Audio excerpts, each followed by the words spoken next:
Si tu penses encore que le football mondial restera dominé par l'Europe pendant les prochaines décennies, alors prends une seconde et écoute bien ce qui va suivre. Parce que ce qui arrive au football africain n'est ni un hasard, ni une mode passagère.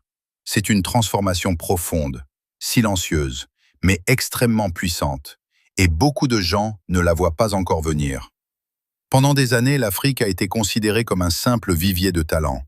Des joueurs rapides, forts physiquement, spectaculaires, mais pas assez disciplinés, pas assez tactiques, pas assez constants. On disait que l'Afrique produisait des joueurs, mais pas des équipes. On disait que l'Afrique faisait rêver, mais ne gagnait pas. Cette image a longtemps collé au football africain. Et pourtant, pendant que le monde répétait ce discours, quelque chose était déjà en train de changer. Regarde aujourd'hui la Coupe d'Afrique des Nations. Ce n'est plus un tournoi prévisible. Ce n'est plus une compétition où 2 ou 3 nations dominent tranquillement. Chaque match est intense. Chaque rencontre est disputée. Les petites nations n'ont plus peur des grandes. Les écarts se réduisent. Le niveau monte. Très vite. Et surtout, les joueurs arrivent avec une expérience européenne de très haut niveau. Quand le Maroc atteint les demi-finales de la Coupe du Monde, ce n'est pas un miracle. Ce n'est pas de la chance. C'est le résultat d'un travail de fond.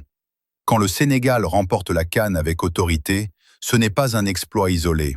C'est la confirmation d'une montée en puissance. Quand le Nigeria, la Côte d'Ivoire, le Mali, le Cameroun ou le Ghana alignent des effectifs remplis de joueurs évoluant dans les plus grands championnats, ce n'est plus une promesse, c'est une réalité. Aujourd'hui, le football européen dépend du talent africain. Dans les plus grands clubs, dans les matchs les plus importants, dans les moments décisifs, les noms sont connus.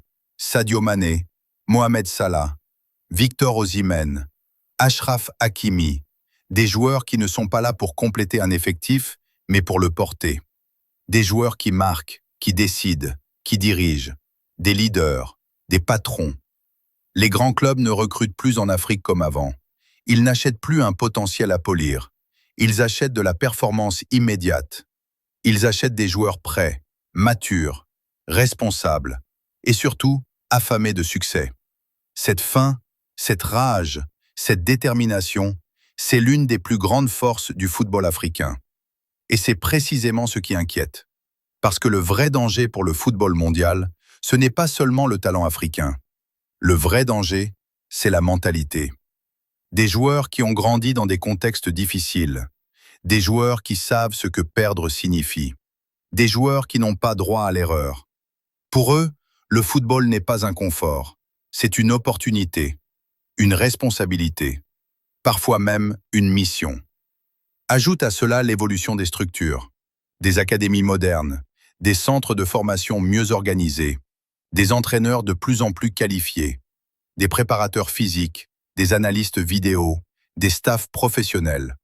L'Afrique apprend, l'Afrique observe, et surtout, l'Afrique s'adapte. La nouvelle génération est différente, plus disciplinée, plus tactique, plus consciente de son rôle collectif. Les joueurs africains ne sont plus seulement explosifs. Ils sont intelligents dans le jeu. Ils lisent les espaces. Ils comprennent les systèmes. Ils s'imposent dans des équipes où la concurrence est féroce. Et maintenant, regarde vers l'avenir, vers 2030. Imagine une Coupe du Monde où une sélection africaine ne vient plus pour créer la surprise, mais pour viser le titre. Imagine une équipe africaine qui arrive en finale sans choquer personne, sans que ce soit une histoire incroyable. Simplement parce que le niveau est là.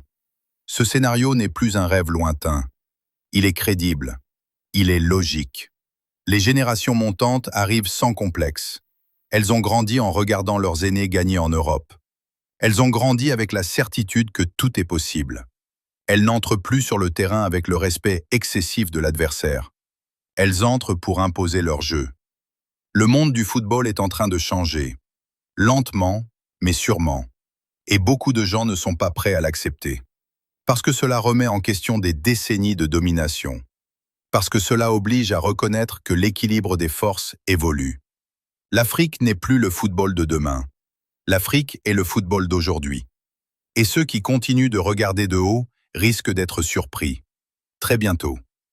Si toi aussi tu crois à cette évolution, Si toi aussi tu vois ce changement arriver, alors soutiens le football africain.